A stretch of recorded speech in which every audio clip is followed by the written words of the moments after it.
in January the 22nd, I guess the Lord had me in the right place, the right time, with the right commitment. I was president of the Selma City Teachers Association. And then we had agreed that, and I persuaded teachers for the first time to engage in a teachers' march. And so we agreed, after they signed their names to a petition, that we were going to march as a teacher group. And so on January 22nd, we met at Clark Elementary School here, which was the school where I attended the first grade through the sixth grade. We met upstairs, and we marched double file. My partner was my 10th, 11th, and 12th grade science teacher. His name was Mr. A.J. Durgan. He was the incoming president of the Selma City Teachers Association. And we led that march, teachers, for the first time in the United States, coming down the steps of Clark Elementary School, down Lawn Street, down to Alabama Avenue, down to the courthouse. Teachers, for the first time. Getting down to the county courthouse, that was standing next to the steps, the superintendent of education, the chairman of the board of education, to persuade me, because I was a teacher, to take the teachers back to the school, because we had made a point, and that no longer should we try to pursue that right from that particular point. And I told them we had a right to be at the county courthouse. It was our courthouse. We were not backing down from our right to be there. And I asked the superintendent and the chairman of the board, who signed my check, to step aside. We went up those steps. Jim Clark had his deputies across the door, and he indicated that we were trying to make a mockery out of his courthouse. And we indicated to him that that was our courthouse also. He gave us 1 minute to move off of those steps. At the expiration of that minute, he took the billy club and jabbed us down the steps on the sidewalk. And my partner, Mr. A.J. Durgan, who, as I said, was my teacher, he was not quite used to that stuff like I was. And he asked me on the ground, he said, "What shall we do?" I said, "We are going back." He said, Yeah. And so we went back the second time. We jabbed down the steps after a minute, and he asked me the same question. I gave him the same answer, and he gave me the same response. The third time we went, I really was trying to get all the teachers arrested because teachers were not aware of the tremendous influence. They were the largest black professional group here in Dallas County. And so after going back the third time, he said, "If you don't go off these steps," Jim Clark said, "we're going to arrest you." I said to myself, exactly what I want you to do. And so at about 45 seconds before that minute expired, someone on the inside of the courthouse came and pulled him on the inside of the courthouse door and said, I didn't go in there with him, but I can imagine what they told him. For goodness sake, don't arrest those teachers. What's going on? What's happening, everybody? We are back. The Lineage Podcast is back. We missed y'all last week. We was on a much needed vacation with the whole family. But it's great to be back and here live in effect. We are the Lineage Podcast. I gotta let everybody know who we are. Reverend Dr. Frederick D. Reese grandsons. That's the man that was the chief orchestrator of the Selma voting rights movement. I'm gonna just be honest that the upgrades begin and end with him. We don't have to go down the list. We can go down why. We can go through who. We can show you evidence. We can show you receipts, papers. We can bring on 100 people that have the same opinion as we do. But in a nutshell, we can bring on people that don't have the same opinions we do. But the difference is we got evidence and receipts. And we'll talk about a little bit since we're talking about voting and stuff today. Yeah, we'll talk about it a little bit. We talk about voting day today. We pretty much gonna talk about everything. If y'all have anything y'all want us to talk about or discuss, feel free to come through in the chats. Let us know what y'all would like to discuss.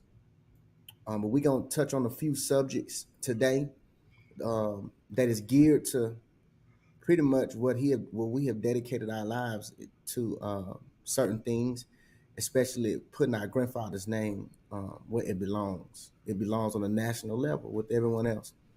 Um, so that's what we're gonna do today. Today we just gonna let's talk about it, man. We're gonna talk about everything. But before we go any further, y'all know what we do every week. But let me say this: if you don't have the book, Selma Self Sacrifice, please go get it. And let me say this before we go any further: we have uh, in 2 weeks we got a special guest coming up, the one who co-wrote the book with Reverend Dr. Frederick D. Reese. She won't be here next week, if I'm not mistaken. She'll be here the week after next. I think it's 27. Yeah, it's the Captain 27th. Walters. Miss Catherine Walters. So if you got the book, you see her name at the bottom, so you know what time it is. So you don't want to miss that show. That's right. You don't want to miss it. Don't want to miss that one. And next week we got Miss Gina Duvernay. That's right. You don't want to miss that one either. That's right. You don't want to miss. Guaranteed. You don't want to miss that one. So we got two special women and black women the next 2 weeks. Not only we got the special guests, it's two special black women coming the next 2 weeks. We do have our first nurse, Miss Kimberly Reese, another special black woman. She's here. She's going to give us some more information, bring awareness to a I'll say a illness that affects our black women by and large. Women in period, but our black women are by and large too. So we're gonna take a little break for 30 seconds, and we'll be back with the first nurse, Miss Kimberly Reese. Be right back.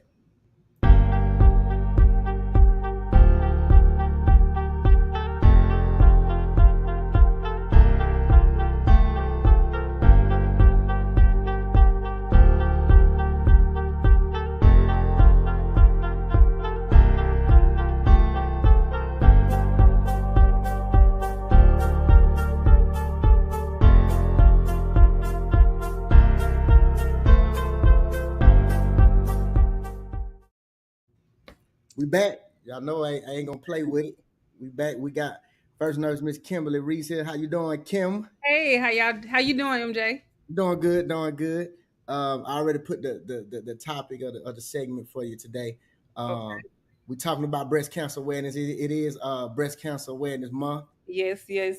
So it's only right that we do it like this. So I'm gonna shut my mouth and I'm gonna let you go ahead and go. All right. Hello, everyone. Happy Thankful Thursday. October is known as Breast Cancer Awareness Month. People wear pink ribbons to have honor survivors and remember those that lost their lives to the disease and to support the progress that we're making to fight breast cancer. So today I'm going to talk about and discuss the details of breast cancer. Okay. So what is breast cancer? Breast cancer originates in the breast tissue and it starts to occur when breast cells change and grow out of control, creating a mass or tumor that's located in the breast. The tissue that grows surrounding the breast, it could travel to other parts of the body. So as you see on this picture, that's the breast cancer. You see the tumor, and it's located right in the breast tissue. Who does it mainly affect? Breast cancer is one of the most common cancer among women. It's most likely to affect women over the age of 50. It's the second leading cause of breast cancer death in women after lung cancer. It is also the leading cause of cancer among women ages 35 to 54. Um, Black women overall, they have a slightly lower rate of breast cancer compared to white women. However, black women tend to be diagnosed with breast cancer at a younger age than white women. As of 2019, breast cancer became the leading cause of death for black women. So Black women, we have to get out there and do our mammograms and check our breast. Okay. Although rare, men also can develop breast cancer. Approximately 2,600 men develop breast cancer every year in the United States, making up 1% of all cases. The risk factor of breast cancer is smoking, alcohol use, obesity, radiation exposure, and hormone replacement therapy. There, the breast cancer occurs in two broad categories: it's invasive versus non-invasive types. Invasive breast cancer is defined as the cancer spreading from the original site to other areas, like nearby breast tissue and to other parts of the body. Non-invasive is when the cancer remains in a particular location of the breast without spreading to surrounding tissue. There are many types of breast cancers. As you see, these are the different types. You have the ductal breast cancer, the meniscus breast cancer, and the lobular breast cancer. I also have a list of breast cancer as well. You have the invasive ductal carcinoma, invasive lobular carcinoma, and the Paget's disease of the breast. And as you see, it's like over 8 or 10 different types of breast cancer or more. And you see the list right here. We also have the breast cancer has different stages. You have stage 0, 1, 2, 3, and 4. Stage 0, the breast disease is non-invasive. This means it hasn't broken out of the breast ducts. And as you see, that's a 100% survival chance of surviving. Then you have the stage 1. Stage 1, that's the cancer cells. That's when the cancer cells have not spread it. That's when the cancer cells have spread it to nearby breast tissue. Then you have stage 2. That's the cancer and the breast tissue is less than 2 inches across. Cancer may also spread to the lymph nodes. So as you see, stage 1, that's the 98% survival rate. Stage 2, that's the 88% survival rate. And then you have stage 3. The cancer has spread it beyond the point of origin. It may have invaded nearby tissue, lymph nodes, but hasn't spread to the distant organs. Then it drops down to 52 survival rate. Then you have stage 4. The cancer has spread to areas away from your breast, such as your bones, liver, lungs, or brain. Stage 4 is also called metastatic breast cancer. So that's when it drops all the way down to the 16% survival rate. And as you see, the pink represents the cancer and where it may have spread it. As you see, stage 4, you see the pink is in the head. That's indicated it may have turned into brain cancer. Then you see the liver, the pink organ, and then you see the pinkness around it spread it throughout the breast tissue. So detecting your breast cancer is very important. So I have early detection is the vital and the most important thing you can do is BSE. That stands for breast self exam. Uh, because breast cancer can be in men and women, you see the pink is the breast self exam for her, and then in the blue, the breast self exam for him. So it's important to do this at least for once a month. You can start at the age of 20 or even before. I have known some young women, they have actually been diagnosed with breast cancer in their teen years. So you have to go according to your history and according to your family. If your mom has been diagnosed with breast cancer early in age, you can do self breast examination even earlier than the age 20. It's important to do it at least once a month, mainly after your cycle, your menstrual cycle has started. I would say the week after it's gone, because that's when the breast is less swollen and less tender. So you won't confuse hormonal lumps for with cycles than an actual lump. Um, you can do it in the shower. You can actually stand in the mirror. You could compare your breasts. If one breast is has a lump and one doesn't, that's an indication you may want to check out.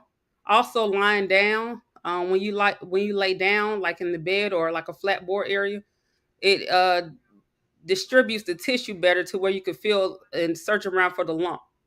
Let me see. Also, with being in the shower, you want to put one arm behind your back, and then you want to, with the pad of three, your three middle fingers with the tip of your fingers, use light, medium to deep pressure, and then you can go from you start from the clavicle area, and then you can move down, and then go. You can go in the circular motion, or you can go in the wedge motion, or you can go.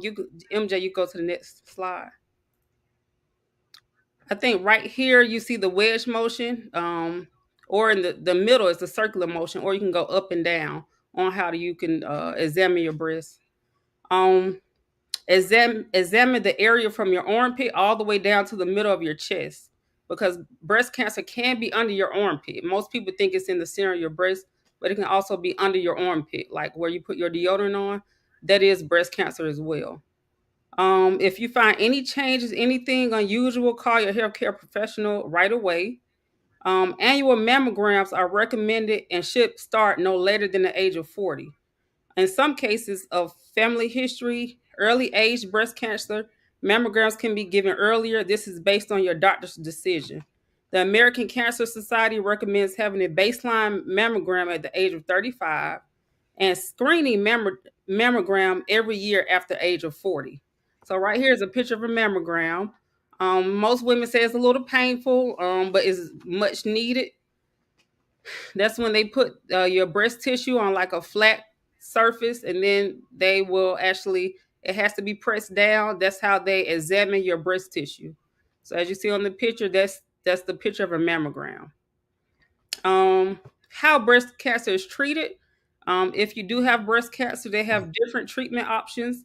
It includes surgery, chemotherapy, radiation, hormone therapy, and immunotherapy. And that's all I have for you today with breast cancer awareness. Thank you. All right, we appreciate that. First nurse Kimberly Reese, she always bring the information for us that we need to take heed to, and like she said, ladies and men, please do this exam, because early detection is saving a bunch of lives, man. So we got to be real with that. So we will be back in, let's say, a minute. Me and my brother, we gonna come back and talk. We appreciate first nurse Kimberly Reese giving us a knowledge. Pleasure. All right, we'll see. All right, y'all take care.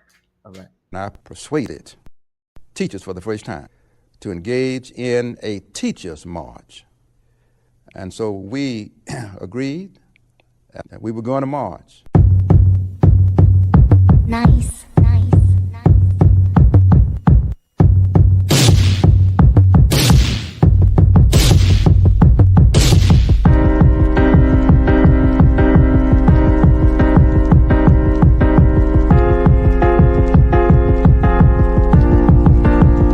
We'll stand strong.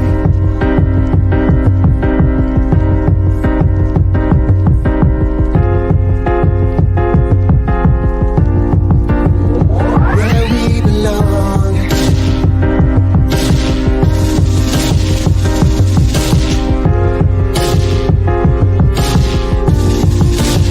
It's not about yourself.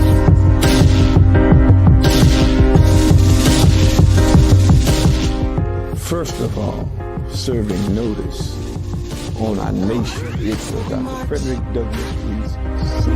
We march. We march. We march.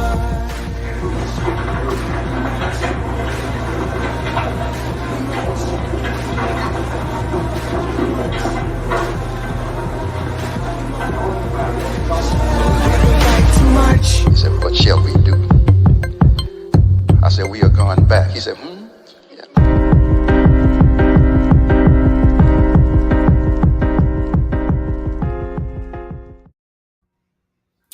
What's going on? What's going on? We are back. Lineage Podcast is back. Like I said today, well, first of all, we appreciate first nurse Kimberly Reese, man, for giving us the information. To get early detection, man, save lives. I know a couple of women, personally, that they got detected early, and it actually saved, and they are still here with us. So That's we right. appreciate, we appreciate first nurse Kimberly Reese.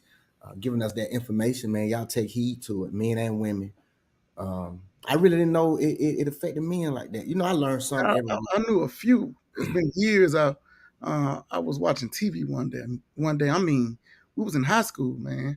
And Okay. I heard of a man that had breast cancer, and I thought that was weird. Right. Yeah, you don't hear that often. You don't. Right, You know? right. So today, man, we're gonna talk about a few things. As y'all see right here now, we got the vote. I want to play this video right quick before we get into our discussion with this. So bear with me 1 second. Let's get it in. No, y'all can see this. Y'all see this? Can you see it, bro? Yeah, I can see it. Okay. So that means everybody else can see it. Let's play this. Get out. Here we go. I'm to the place right now. If you vote Democrat, I don't even want you around this church. You get out. You get out, you demon.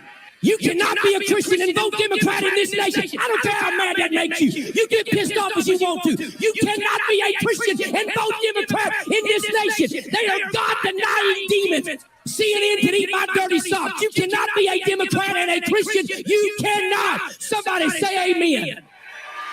The rest of you, get out. Get out. Get out in the name of Jesus. Dirty Turkish heart, back flat, rotten syllable. Now, Boy. the end part was comical. Oh boy. What? I want to hear your opinion, bro. What? Just tell me what you think about because I know it can go.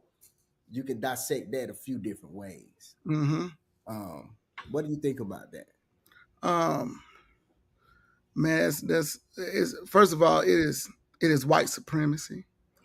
Now let me say something. This, Okay. so people won't think I'm just saying it because he said that if you vote Democrat, I would say right now the Democrats and the Republicans are not doing their jobs. And what I would say, most black people vote Democrat, and it is a shame. And I mean a shame, putting emphasis on shame, what the Democrats have done and have really taken advantage of the black vote. By saying that, what he just said, he is a white supremacy. He's teaching his congregation.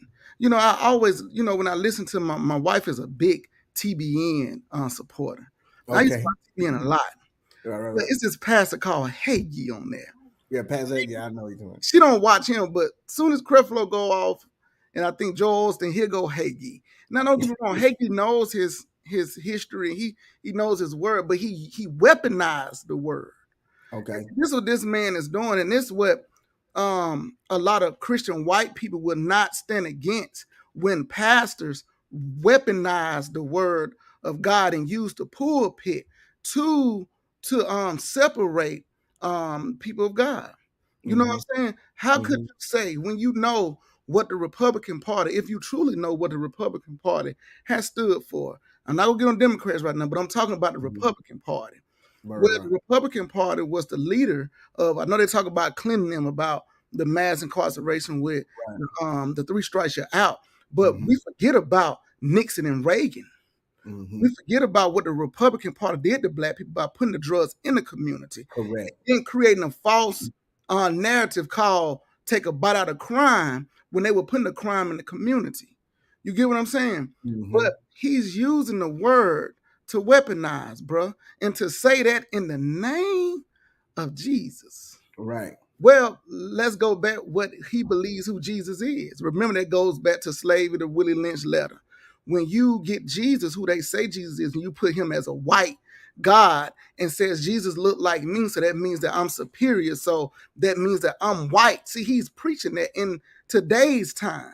Right. He sits in the pulpit and say, if you vote Democrat, you are a demon and this all in the church, and feel like those people are not worthy to be in the presence of the Most High God. Right. You know, I can go on, Jay. I can really dissect this, man. It's a shame. and yet you hear all the amens. So Right. think about That's what shocked me. all the amens. And so think about Right. what those people are doing when they leave that church and they go home and what they teach their kids. And then don't let those people be leaders in their job force. You get what I'm saying? Be Right. supervisors and CEOs and COOs and be people who do hiring and firing. What that do? What type of mindset do you have when you go out in the world, when your pastor has the audacity to get in the pulpit and teach and preach like that, man? Right. It's a shame. It's a shame, and I agree when your first statement, when you said Democrats and Republicans, both of them, neither one of them are doing their So we job. talk about both of it today. Yeah, because you know what we about now. What the party that's gonna do something specifically for Black people That's right. is, and I'm gonna just be honest, is who I'm gonna support. Yeah, and that's true. That's right. You know, even in the word, God asked Satan, "Have you considered my servant My Job?" servant He Job. had a conversation. Right. You know what I'm saying? It's nothing wrong with having a conversation that's going to benefit you as a community. I'm not talking about singular. I'm talking about Right. Black being on code and moving as corporately together. It's no Right. problem having a conversation, because my thing is this: if you want to, I heard Al Sharpton say the other day, and Man, I'm going to slide from the pastor real quick. I'm finna Right, go right. to another pastor who's a Democrat Right. preacher, said Mhm. that if Black men do not vote for Stacey Abrams, they are insecure. Right. Like, really? Come on, bro. Instead of saying that, why aren't Black men going out for Stacey Abrams? What is the reason why? Let's have a conversation and see if we can implement what Black men feel like they're missing with Correct. giving a vote to Stacey Abrams. You would rather say that. See, Mhm. we can't win. You have a Republican saying that, Right. weaponizing the word, and then you have a Right. Democratic pastor preacher saying that. You get what I'm saying? Instead of being a listener and being a mediator. Right. Exactly, bro. And it's ridiculous. Like you said, you can't win. I saw that with Reverend Al Sharpton. It's like, when are we gonna get to the point and we don't pretty much side with a party, and we pretty much put our people ahead of everything. That's right. That's where we have to go, because you see that they don't care. I know we talking about the vote, but we're gonna go Black America, because I want to show this picture that you I shared it on my Instagram, and Yeah, I you said shared it something about it on my Instagram, but I could iterate more on this picture. Right. Now you see this, and I'll put you on the side there. Let me take away Black Americans right quick. Now you see, okay, this is the congressional. At the top is Native Americans only. So the Congressional Native American Caucus is a bipartisan coalition of lawmakers that work to advance our nation-to-nation relationships with tribal governments and uphold our federal trust responsibilities to Native Americans through the legislative process. That's the first passage, y'all. Now, if we go down here where it says only Asians, it says purpose: to provide a structure to coordinate the efforts and enhance the ability of the Asian American and Pacific Islander member of Congress to accomplish those goals. Okay, and let's go down to only Hispanics. It says the 38-member Congressional Hispanic Caucus advocates for issues important to Hispanics through the congressional legislative process. Now watch this, y'all. From the Black folks. Let's read this last one right here. Since its establishment in 1971, the Congressional Black Caucus has been committed to using the full constitutional power, statutory authority, and financial resources of the federal government to ensure that African Americans and other marginalized communities and other states have the opportunity to achieve. Now, it don't take a rocket scientist to see what is happening. As you can see, from Native Americans to Asians to Hispanics, they have specific things that are put in place that either benefit them or are put in place to not have discrimination against them. That's right. Specifically them. Specifically the Asian crime bill. The Asian crime bill. You see all of this. That George Floyd headed. Right. But at the end, the Congressional Black Caucus down here, the mouth says African Americans and other marginalized communities. So other marginalized communities are the Asians, the Hispanics, and the Native Americans. But So as you you can't specifically say for Black people. right, but It's- in every other group, Mhm. you see Yeah. responsibility to Native Americans. You see of the Asian American and Pacific Islander. You see issues important to Hispanics. That's right. But on when it comes to African Americans, us blacks, it says African Americans and other marginalized communities. If I'll say this, if you don't if you don't see it, Something wrong with, and see, this is my thing, man. This is my thing. Okay. We as Black people got, when these folks come to the churches and we go to these meetings, ask these people, what are you doing for Black people? What is so wrong that our government do not want to hear right? something specifically for Black people? What are the other ethnic groups? What is wrong with all the immigrants who are in Congress, who are in the House of Representatives, who are part of the Supreme Court, who's governors and mayors and city council members? What's so wrong with your ears that you do not like to hear in law? This is specifically for Black people. And see, this one thing I've been saying this for the longest, bro. Black people need to get out of the conversation of immigrants and minorities, because Black people are not immigrants. We are the descendants of imports and goods. We were sold on the we were sold to buy. We're not immigrants. Immigrants are people who came from their country over here to have a better life, and they had to work their way into society. Not us. We gave America 243 years of free labor. So what is wrong now when we say, oh no, we can't say Pacific for Black people because everybody has to prosper. Well, MJ, last time I checked, everybody ain't been dealt the same hand. We say we got to play chess. Well, guess when we play chess, and guess what? Everybody's playing the same board, and everybody has to start out with the same hand, and you can see everybody movement. Well, Black people hasn't had that opportunity in America to have a level playing field. Starting out.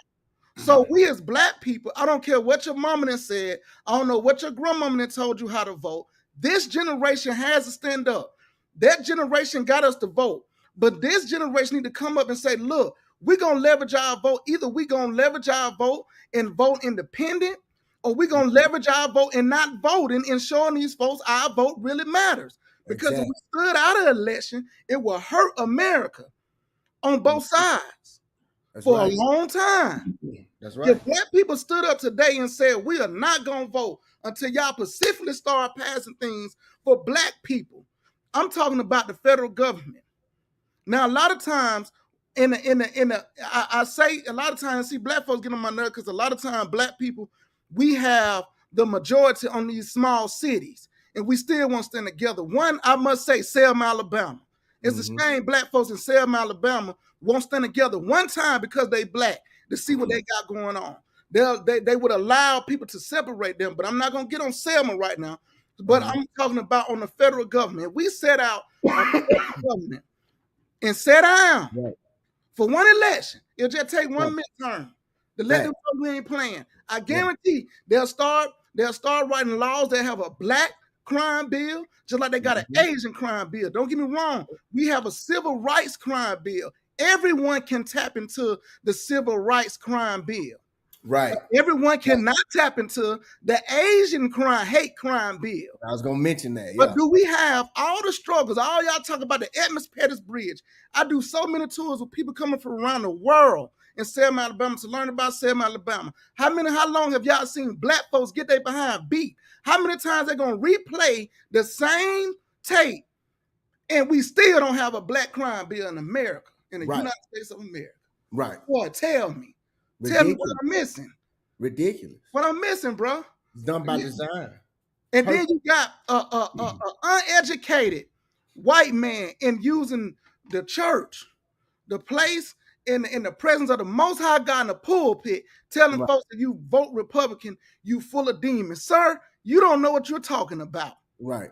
Because as a black man, most of the time, even though the Democrats, wolves too, but most of the time the Republicans have shown the most racism Right. in my face Mhm. than anyone else. I wonder how many blacks he had in his audience, and None. how many people that voted Democrat in his audience, and did anyone leave? I heard a to lot be of honest. amens. Right, I heard a lot of them. He probably knew what he know what crowd he was dealing with. Okay, I said it minimally. Blessings multiplied in abundance. We appreciate that. Bring up no voting, no. If I don't know that song, that's not the first time I heard it. Some no voting, no. Dang, Yeah, I talked about this. That's Zay. We talked about this in the barbershop. Do you Okay. know it's some women? Trina, see, this is what I'm saying. This is why it is a shame, and I mean a shame, bro, that you have Cardi B, Megan Thee Stallion there as the leaders they show the imagery of the black community. Do you Right. know Trina and her girlfriend said that, look, if black men don't vote for someone, stop giving them sex. You gotta be. I ain't lying, bro. You got, bro. Wait a Jay. minute. Yeah. So they saying It was released by the Democrat. You see what I'm saying? So you got Republicans up in here saying this, and then you got these evil Democrats. Yes, I said it evil. I know people say don't say nothing bad about the Democrats. Man, forget it. whatever. You got these evil Democrats sitting out here coming up with this insane stuff to get these women who are not wives, who have not shown they are rappers, they are entertainers. That's what they do. You have decided to get the entertainers and rub elbows with them instead of speaking to educated young black people, men and women like us, and understand the whole process. You're ready to go over there and get them and then tell them to make a song to tell other people not to vote, not to if they don't vote Democrat, to don't give them do not give their man any loving at home. What kind of insane mind you got to have to do that? Like you puppets, man. You puppets. And Tristan Wright, the Latino lady, the Democrat Latino lady on the city council in LA, where she said, call a little boy a monkey. Come on, these ain't Republicans, y'all. Right. And I talked about the Republican pastor, but these Democrats. And guess what? That Latino lady, guess what? She benefit off the movement of black people, but she got the nerve to call the little boy a monkey. A monkey. Think about it. But guess what we gonna do? We gonna walk right up there, even though she resigned. But if it didn't come out, we was gonna walk right up there and cast our ballot for her. But look at the true matters of her heart. Right. Come on, bro. We got to start. One thing, let me tell you, MJ. I know I ain't gave you a lot of time to talk. Nah, bro, do your thing. Look, man, one thing I can say about the Republicans, one thing, they believe in winning. Yeah. Hey, man, at all cost. Right. They be on cold, bro. Cold, dog. It don't matter. Donald Trump is one of the craziest men we ever seen, but guess what? They bagged that man till the wheels fell off because guess what? Winning matters. Yep. Why don't winning matters to black folks? When we make our kids go and play these football games and make them train from the age of 8 all the way to the NFL, we believe in winning. In playing basketball. Look at black people. We excel in sports. We have the greatest basketball players. I don't care if you believe it's LeBron or Mike. We have the best. Look at Tiger Woods. I don't care if he don't think he's fully black. Look at Mayweather, Muhammad Ali, boxing. We believe in winning. Why don't we believe in winning at all costs when it comes to this vote? Fact. Zay said it's going to continue to happen until black men return to the power in their communities. That's true. That's the thing, Zay. That's You're true. 100% right. That's why that's why they go to the They feelings. go get the women. They go to the feelings. Yeah. They don't cater to the right. They go to the emotions. They don't cater to the people that care about results. We don't matter, and we results matter. We out. And that's just real talk, man. The white establishment. Me and you and our cousin Demetrius, our big brother, we was on the cruise. We were having a discussion about Michael Jordan and LeBron. Right. Statually, when you look at LeBron stats, look at what LeBron has done in the game, Mm-hmm. GOAT. Mm-hmm. But the matters of America, and I Michael Jordan is my GOAT, and you said LeBron your GOAT. Mm-hmm. But what I want to break down the difference in two and put this as the establishment of America. Okay. America says on paper, only on paper, that they have the mindset of LeBron James. That means LeBron James wants everyone to win. He makes the right pass. He plays the right way. He wants everybody game to elevate. Correct. Even if he does not make the last shot, he's going to make the right basketball play. Right. But the true matters of America heart is not LeBron, even though on paper it says LeBron. It's Mike. Mike. That's the true reason, because guess what? It does not matter. The reason people love Mike, we win. Right. At all costs. That's the mindset of the Republicans. We win at all costs. This is why they destroyed the Black Panther Party, because they had the mindset of our community first. It doesn't matter. We gonna win. Right. And until Black folks pick up that mantle, right, to say we as Black people gonna win together, right, at all costs, we gonna continue to get put at the back of the bus. Mm-hmm. Simple as that. Yep. Simple as that, man. The community is ran by women, so they pander to them. Simple as that. As they say, there's some truth to that. You're 100% right, man. We got to get on code. We on code with everything else. Everything else, bro. No snitching. We on code with that. We on code with everything else. You know, everything else. Everything. I can go down the line, man. But it seems like when it comes to substantial stuff and when it's time to really come together for real, bro. It's just like I said, the streets really ain't for real. Because if the street was for real, George Zimmerman wouldn't have disrespected Trayvon family like that and still live to see it. Right. Right. When we gonna be for real? Zay said that's a good question. What's the common denominator that most Republicans have? I would say their mindset. That's I mean, you know something different, Zay, please put in the chat. Their mindset, like bro said, they win. They want to win. They don't care. They don't care about your past. They don't care nothing about that. They don't care about racism. They don't care about that. Herschel Walker thing.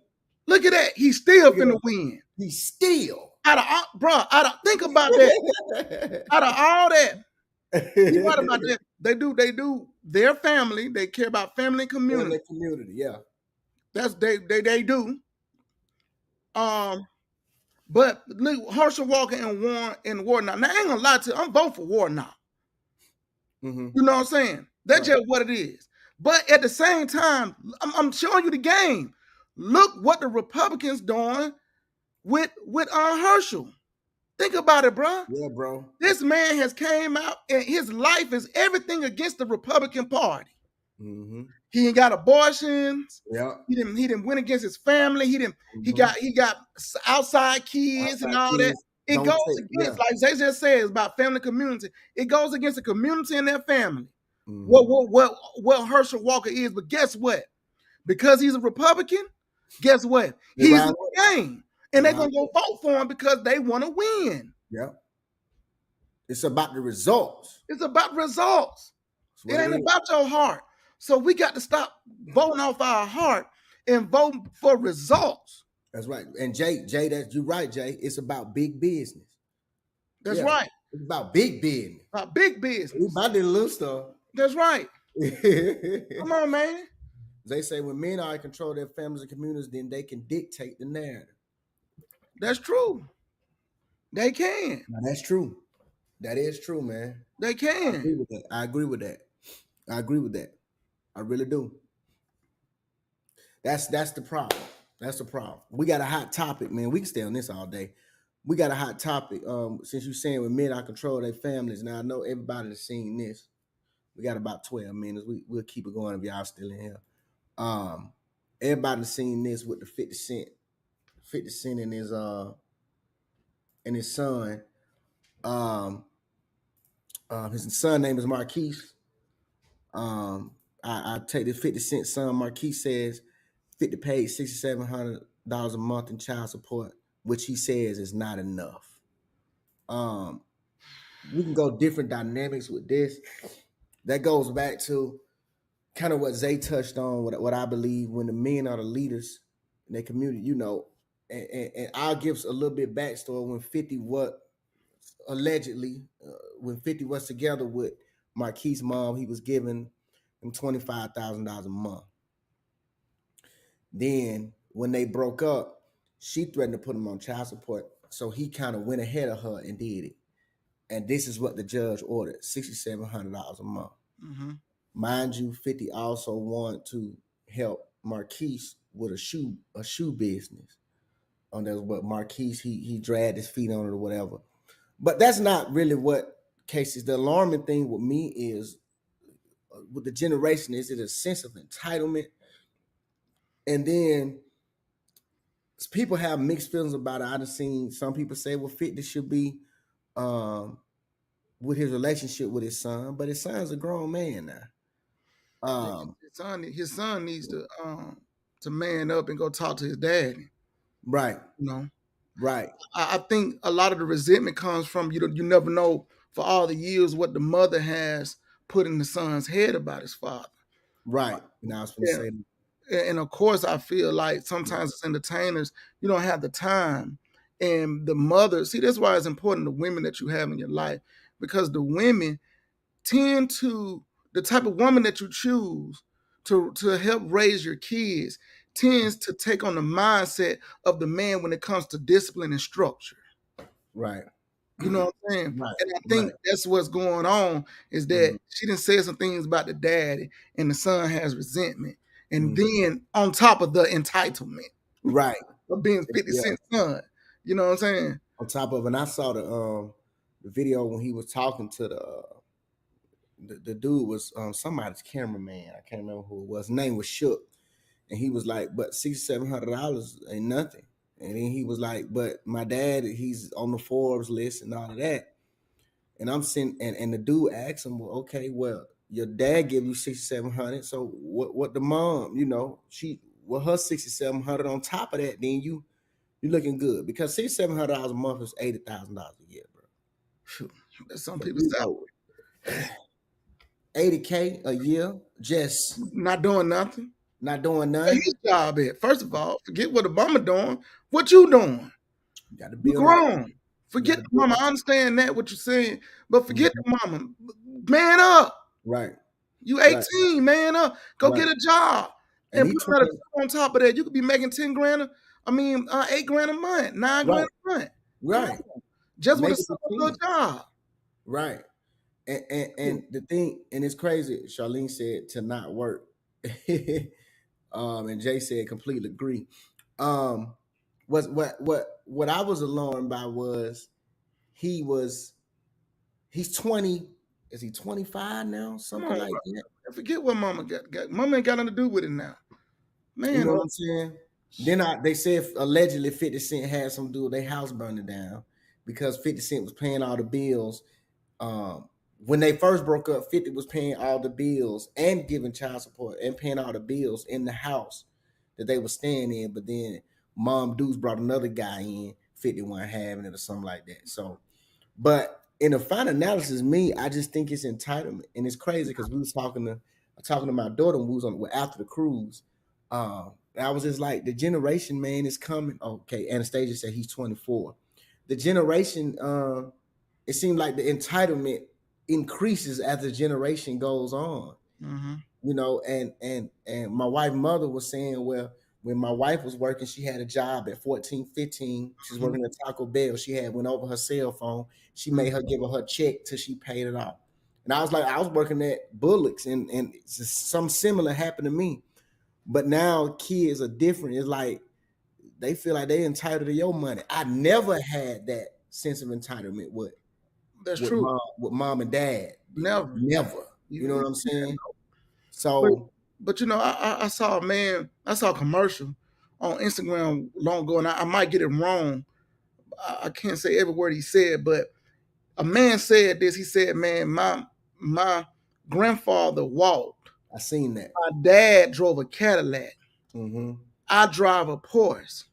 My son drives a Bentley. Mm-hmm. My grandson but my grandson will walk again Right. because hard times make strong Oh, men. man. Right. Strong men make easy times. Mhm. Easy times make weak men. men. Facts. Facts. And so that's what it is, bro. Right. You know, 50 came from the gutter. Right. He made it easy for his son. Mhm. But his son does not have the same mindset as his father and go get it from the gutter because 50 has son like kind of created a weak man because 50 made it easy. Mm-hmm. You get what I'm saying? Right. You know what I'm saying? So and see when we have kids and we're co-parenting, the mother and the father has to have some type of relationship to make sure that you build a strong structure in this person's character. Because Facts. if you don't, because if you had that type of money, you look at a lot of kids like T.I. son, one of his sons, you got 50. We're seeing that because the parenting is not building some type of structure that will hold the child accountable to really work on his character, bro. Right. Your character really got to be intact, not to be that weak man because of easy time. Facts. You get what I'm saying? Facts. They said I could take $600-700 a month to survive anywhere in the world. Yeah. Who is raising this generation? I agree. And the stage said entitlement is the biggest issue at hand. This generation will look into your income and decipher what should be their portion. Mm-hmm. Even their friends will help bring this to surface to via instigating. Yeah, So these parents stop sharing they financial status to their children. I don't care how old they are. You put things in place. You put things in place. You know what I'm saying? Exactly. And that was needs to happen. Stop allowing your kids to know your income. But guess what? If I'm a millionaire, whatever whatever business I have, my child gonna work in it. Right. You gonna work in it, bro. And I'm not talking about you ain't gonna sit in no desk. No, you gonna answer the phones. You gonna go do the hard work because we building character. We gonna really work on your character because you ain't got nothing to take you out the gutter. Right. And I think they don't know the value of money because when he was talking, I'm like, bro, $600-700, man. Mm-hmm. Like, you know, don't count your dad pockets. Just feel blessed that he was able to provide, because if he would have had you in the state that he was in, mm-hmm. you would be praying for $600-700 a month. That's right.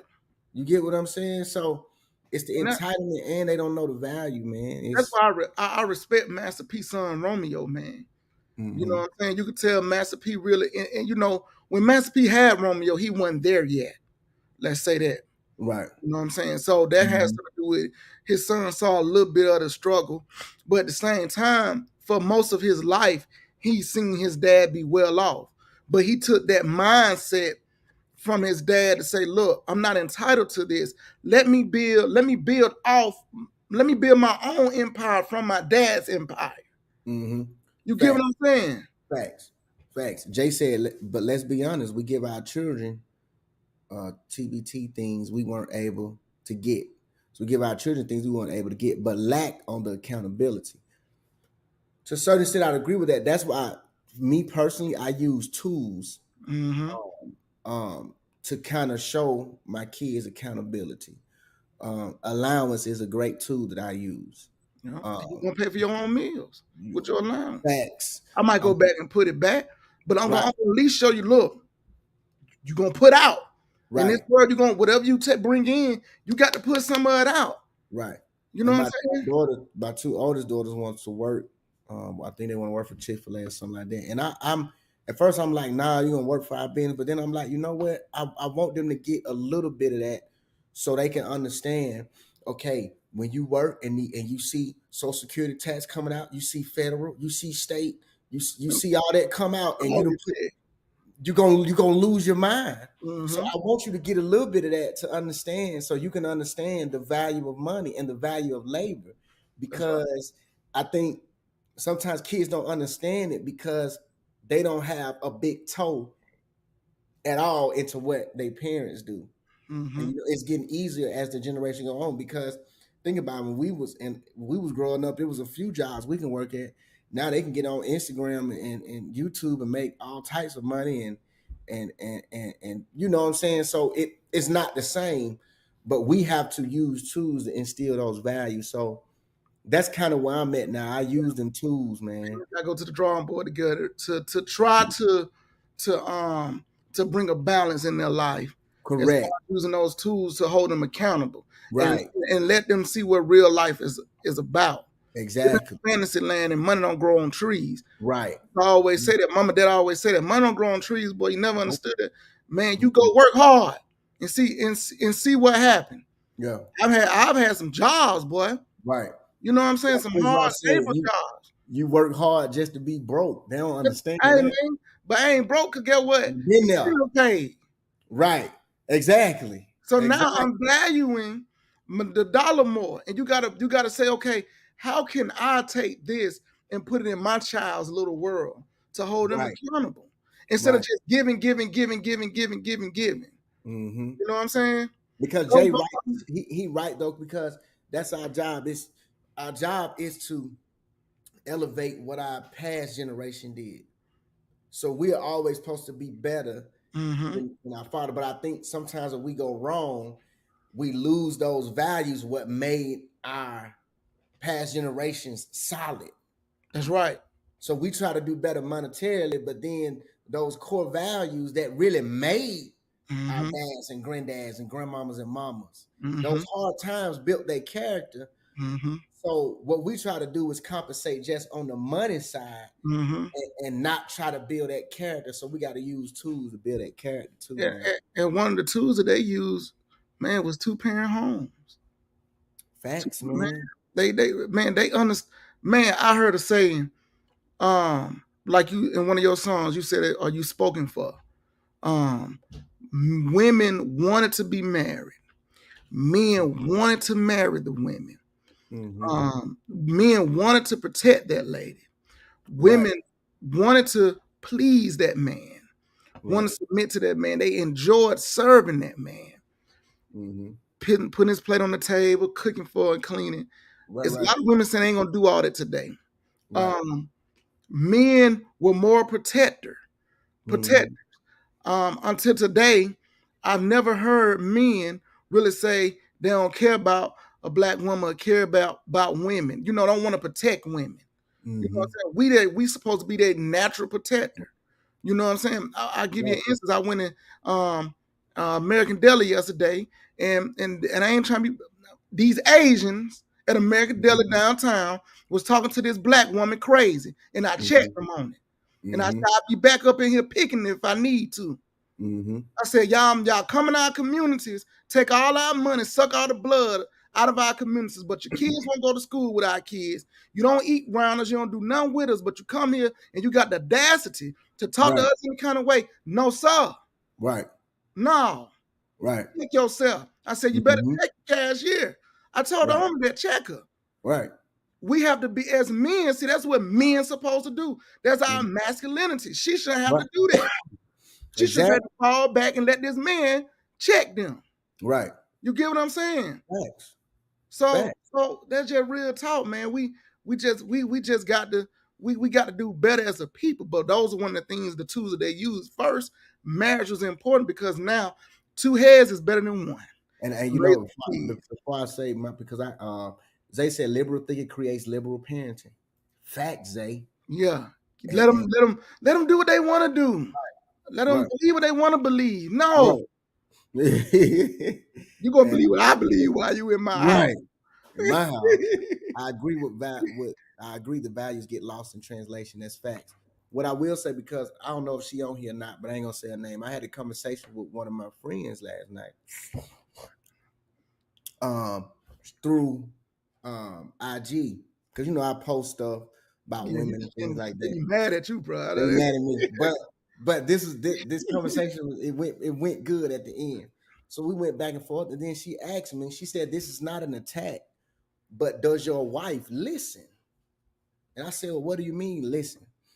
Like, do she respect you? Do she submit to you? This, that, and the third?" And I said, and I broke it down, and I said, I think this is where we get lost sometimes. No man wants just complete submission. No. That's weak. We don't want that. Was it Coming to America when the lady was hopping on one foot and whatever you like? We don't want that. We don't want that. And I told her, I'm sorry. Go ahead. I told her my wife, she talk mess just like the boys. Mm-hmm. You got a slick mouth. I said, but when it comes time to her following my lead and trusting my decision, and I said all of my decision hasn't been the best or hasn't hit, but I said, but one thing that she knows is our life has been elevating frequently, so that builds the trust.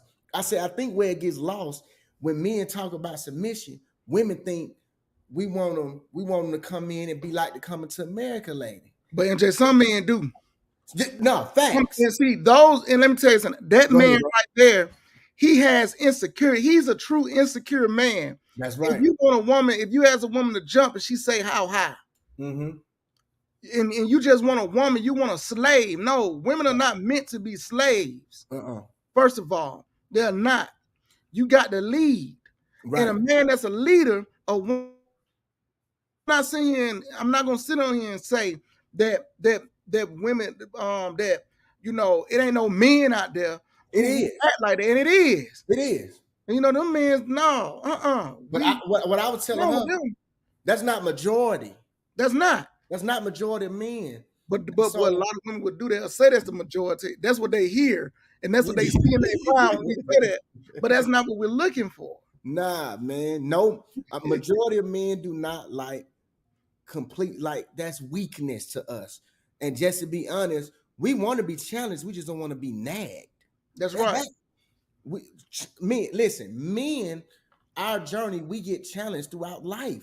But we let's be honest, man. We're at our best when we are challenged. I look at different. Let me break it down in dog terms.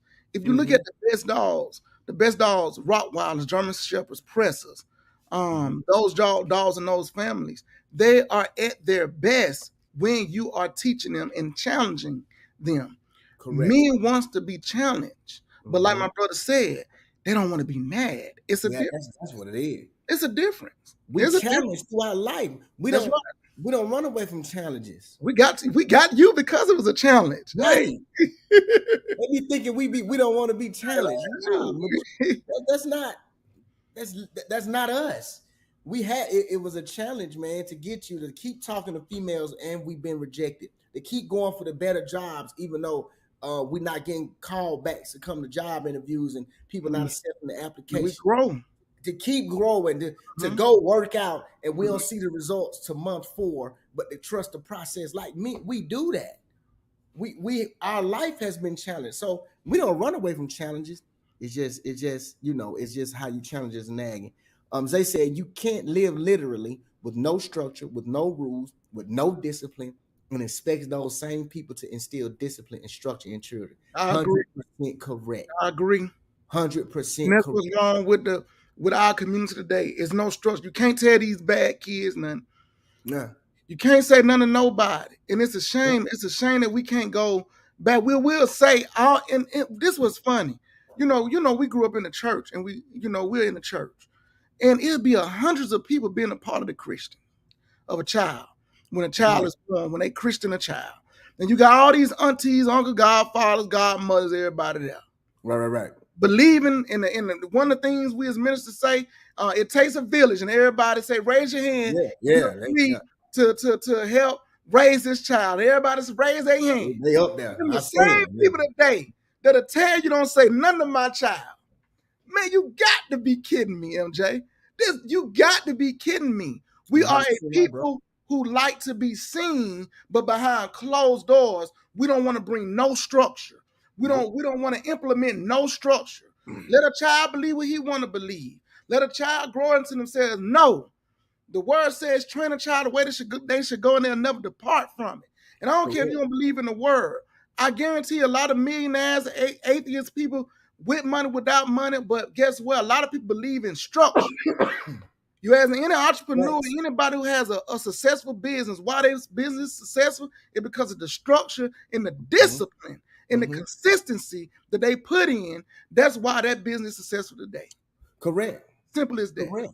So why you can't do it with your child? You can't be successful in anything without structure and consistency, bro. You cannot. Nothing. You cannot be successful in anything. And because we don't implement this discipline and we're not consistent with it, that's why we're failing as parents. That's why the streets more of the streets get our kids than anybody else. You got kids that grew up in our neighborhood in Conley, Ellenwood, Georgia. Mama and them got nice houses, beautiful homes, drove nice cars, had nice jobs. But guess what? They say they street. They from the streets. They from the gutter. I separate reality from entertainment, man. I mean, when they say that, I want to say, let me drop you in a place called East Selma, Alabama. Let me drop you. I guarantee. Let me drop you right there. You would not say that you from the gutter because I can take you to the gutter. Right there. Take you to the gutter. But no, you listening to it. I can't believe it. Remember those movies we used to watch? Man, The Rock was on one with John Travolta, and Andre 3000, and who else is on there? Cedric Entertainer. You remember you had these rappers who act like they were so hard. Right. I never thought that this would be our community today. Man, we used to laugh so hard at that movie. But now this is truly reality. It's reality, dog. It's reality, man, in our community. And guess what? The mothers and the fathers are just saying, go ahead. Right. Be cool. There you go, Tris. Be cool. That's the movie. Yeah. Be cool. Right. I can't believe we live in a world of be cool. Right. That movie is reality today, reality, man. Bro. Reality. And the state say we don't want the village to raise the children no more. She's right about that. You're right. It's reality, bro. It's reality, man. That's crazy. And it's a shame. It's real, and we keep voting these people in that does not have our best interests at heart. Right. I'm telling you now, politicians, if you white or black, I don't care what color, ethnic group you are, but if you're willing to do something specifically for black people, for the education of the only people in this land that are imports and goods, I'm not a racist, and I don't think black people can be racist. I think we could be prejudiced, but I think we could be prejudiced for a reason. I think black people have the right to be prejudiced in America. We really do. But I'm telling you, if you truly understand what black people have gone through in America and is going through behind closed doors with the banking system, with the housing system, with everything, man. And really say, I get it, and I am for black people. I understand we got to do stuff for American people too. But right now we need to concentrate on the black people because black people are always getting the short hand of the stick, but they have gone through so much in this land. You got my vote. You got my vote. I'm tired of hearing about for the American people.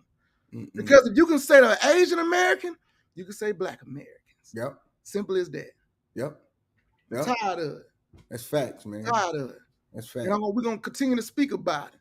Our grandfather, when he was marching, I don't care what those cats, John Lewis and them, when they finally got federal in their seats, they forgot about what the movement was about. The movement was about getting black people the right to vote. And like my grandfather said, to put people in place that had the best interest for black people to help us move forward. But they took the movement and they made it nationally, and they took the identity away from it. That's facts, bro. And that's just the truth. Trish said, I ain't gonna cut. Trish said, or people of color. F that. Yeah, if you're right. Don't say people of color. For black Americans. That's for right. The descendants of slaves, the people that y'all say, the story y'all tell now. Right. We went to Africa and got these black folks on the world trade. I mean, on the slave trade. And we are enslaved us for 244 years. Then after that, y'all created fictitious of a man called Jim Crow. Exactly. Then after that, then y'all didn't pay us right. Then you created some called affirmative action that the white woman benefited from it better than anybody.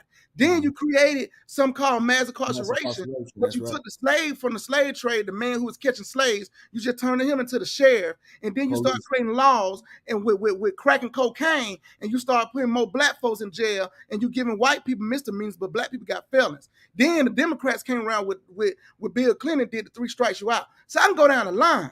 Mm-hmm. So both parties have been destructive to black people. Right. So what y'all gonna do to get it right? And what y'all gonna do to get my vote? So it's simple as that. You know what I'm saying? Right. I know we out of time, bro, but yeah, we need to pick it up because it's voting season, and we ain't being silent just because it's voting season.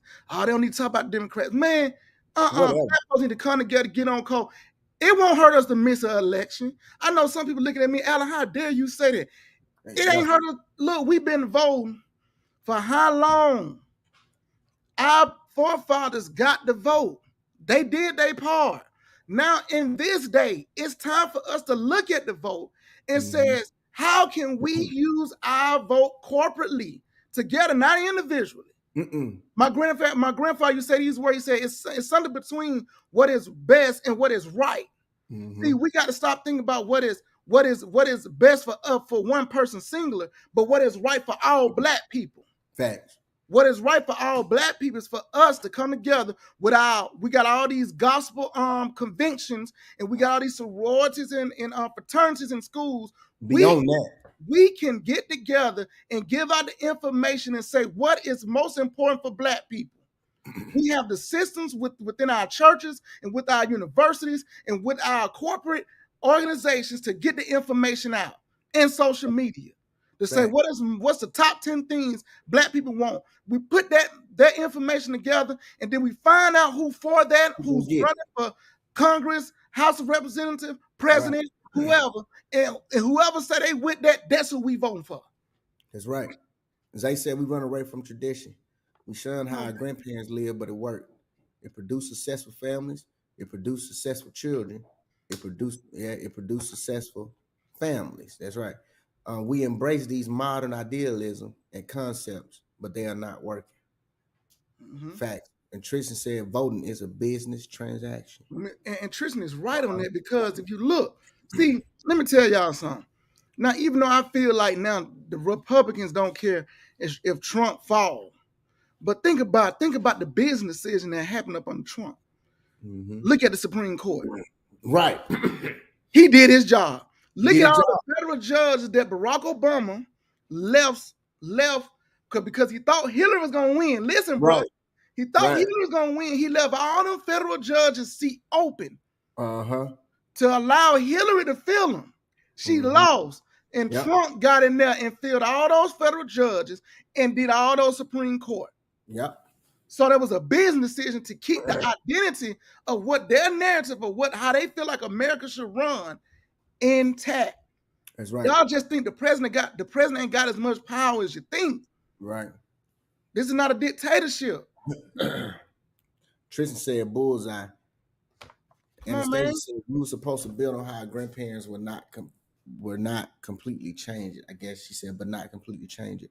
This is how we now have a completely different perspective and generation. Traditional is no longer tradition. I agree. We got to get back on it, man. We got to get back on it, bro. We got to corporate. We got to get back on it. We got a lot to think about. We got a lot to talk about. Don't run from the conversation with your family members. You know, and I truly, and people disagree with me when I say this, I feel like that the civil rights movement for black people aligned themselves with the Democrat Party because that is the party that gave them the right to vote. No, man, this conversation is always renewable. Right. It is always renew this contract. And if your like a record deal, like Ray Charles did, if it don't sound right, I got to move on. Right. If it's not for black people as a whole, we got to move on. It's time to have different conversations. Do we need to vote independently? I keep telling us we need our own lobbyist party. I keep saying that. Yeah, The put our money over LBGT there. did it. Look at them. Mm-hmm. Come on, man. Look. Stop thinking about self. So that's all I got to say about it. Yeah, I know we gotta go. They still in here though. I love this conversation, man. It's a great conversation, but it's a conversation that people want to have now, bro. That's facts. You know what I'm saying? I feel like we need to redirect our vote to independent or don't vote. Yeah. And they know we mean business. Yeah. Al Sharpton need to go on. I told he need to retire. I feel like he needs to retire. For him to say that about black men is a shame. Instead of saying, let me have a conversation with the men and see what their need is. Right. If he feel like he's not getting black men to come to the voting polls for her, well, Stacey, we need to listen what the black men want instead of saying that they insecure with themselves. What? Yeah. Come on, we insecure because we don't vote for Stacey Abrams. Come on, man. No, I got the right to say, man, I want these are these are the things that I feel like that should be done in my community. And if that person don't have their identity, I have the right not to vote for that. The only thing that Stacey, because I was even on the fence of voting Kemp or Stacey. Mm-hmm. I be messing with my mom and dad. I'm going vote Kemp. You know what I'm saying? But she made a good point, and I didn't know about, and this hurt black folks in the city. Now, and I said this while he was living, so I don't care if y'all have something to say to me, because I said this. John Lewis, over his leadership, allowed his part of Atlanta to get gentrified. Mm-hmm. But sometimes our mindset of not thinking about our own plays into white supremacy. Now, why would I say that? Look at Atlanta Medical right now. Atlanta Medical has closed down. Most of those people who worked in Atlanta Medical was black and brown people. That's right. Yeah. Now, what Kemp is doing, he has held the $6 billion that Wellstar could have tapped into to get that hospital open, to keep it open. Yeah. But I'm going to tell you what happened. See, I can't have I'm trying to gentrify Boulevard with these $300,000 loss I got over here to $1 million. Right. I can't have the mentally ill black people out on the side of the road. Exactly. I agree with Stacey on that. See, sometimes you got to pay attention to things. Yeah, you can look at Kemp and say, well, Georgia economy ain't really hurting. The inflation is high everywhere. Georgia through the pandemic did pretty good. The reason inflation is out because the stimulus package they was giving out, the money they was printing. And then, the war, and I keep telling people this, the war was by design. Putin was not going into Ukraine while Trump was president. That's just what it was. Yeah. But at the same time, when John Lewis and them in this era was thinking about, let's just come together and kumbaya, they got you. Now you see they bigger hand. John Lewis rolling in his grave right now, Atlanta Medical closed down in his district. Guarantee it. But because you weren't thinking about black people in that community and trying to get help for the mental ill and this and that, now they done took over and closed down Atlanta Medical. They're gonna move that hospital, or that's not gonna be a trauma hospital anymore, because they're not gonna be a hospital to worry about the mental ill and the poor. Right. Same thing the Atlanta Braves did, bro. Right. The Atlanta Braves came and said this. We tired of living. Huh? Brave. We tired of being here, Waldy. They came in the middle of Kasim Reed and them making a deal with Arthur Blank with the Atlanta Falcons. When that deal was about done, the Atlanta Braves came and said, we want a new stadium. They knew they didn't want a new stadium downtown. Guess what? They did it to make it seem like they want to stay in Atlanta, but no, we want to move because we're tired of all these folks, all our people coming from Nashville, Tennessee, North Carolina, because they said it's Braves country, which it truly is. Tennessee, North Carolina, South Carolina, Alabama, come to Atlanta, and you got all these mental ill black people asking money and stuff. We're tired of it. Yep. See, black people got to realize when they getting suckered. Right. That's why we said you got to go in there with the mindset what you're doing for black people and not what you're doing for everyone, because you'll get blinded and you don't know you getting bamboozled. Right. John Lewis got bamboozled. Right. Now Atlanta Medical gone. Come on, bro. Stacey was right about that. Yeah. He was right about that $6 billion that Kemp won't unlock for Atlanta Medical to be open. It's a crime shame. Right. Because all the folks lost their job. I know I got family members who lost their job because of that. Right. Come on, bro. You know that what was time. out there in Kent in Trump County going to Macon or going to South Georgia, that wouldn't happen. Let me going towards Dawson, that wouldn't happen. They People would have spent released that them money funds. out there That's right. for the That's trailer right. parks and all their community. Man, don't get me started. Hey man, it's true, bro. Now Hey, I man. want somebody to call me a lie on that. They ain't gonna do that. Hey, we appreciate y'all being with us. It's a lot still on here, man. We appreciate y'all being with us. We missed last week. We missed y'all. So we had to come back this week. I'm feeling a little bit under the weather, but I said, bro, we still got to do it. I got to tell you what happened. I got to tell the lineage what happened to me leaving the cruise, bro. I ain't tell you. What? These Mexicans call us a nigglets. Yeah, we're finna go down in the elevator. Because what happened, bro, we was leaving, they called our area, right? So we the only one in the hallway at the elevator. So we hit the elevator, and so we waiting. So then it started getting crowded.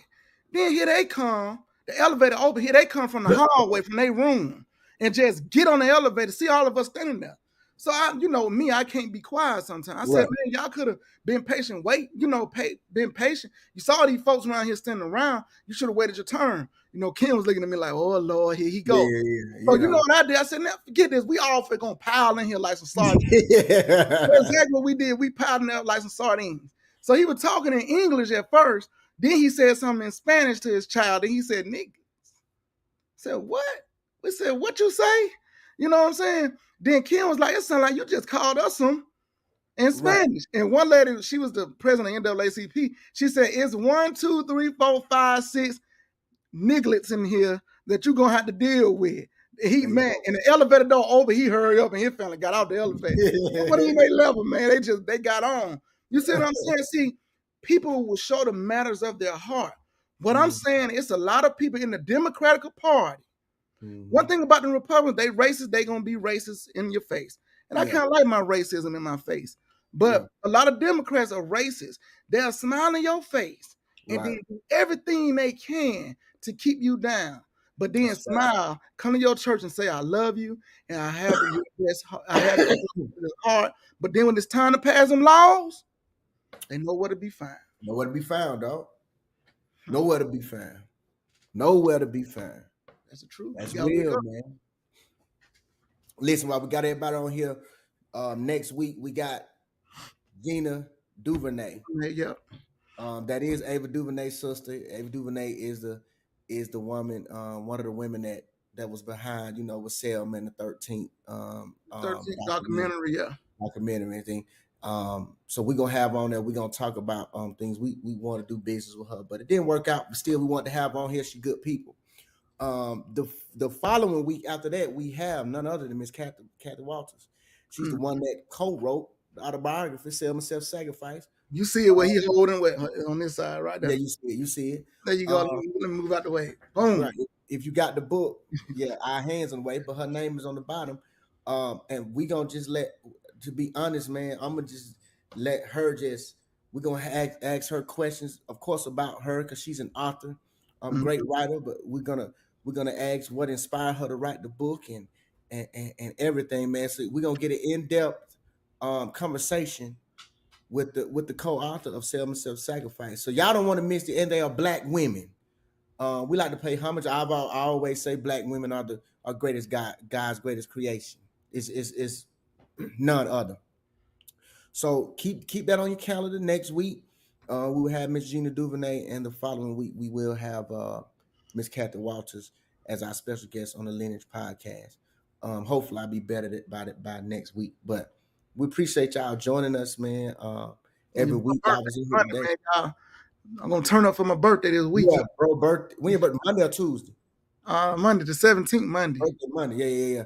And then our other friend Oren, his birthday Wednesday. 19th. Yeah, 19th. Then Tris, he on here, his birthday in November. I ain't gonna say how old he gonna be. He probably don't care. Tris will be 40. Yes, sir. He'll be 40. I'm right behind him. So this is a great month. And we appreciate y'all joining us. Let's talk about it. We talk about everything from the rooter to the tutor on the Lineage Podcast. Nothing is off limits. Nothing. We showed y'all that. So until next week, man, thank y'all for joining us on the Lineage Podcast.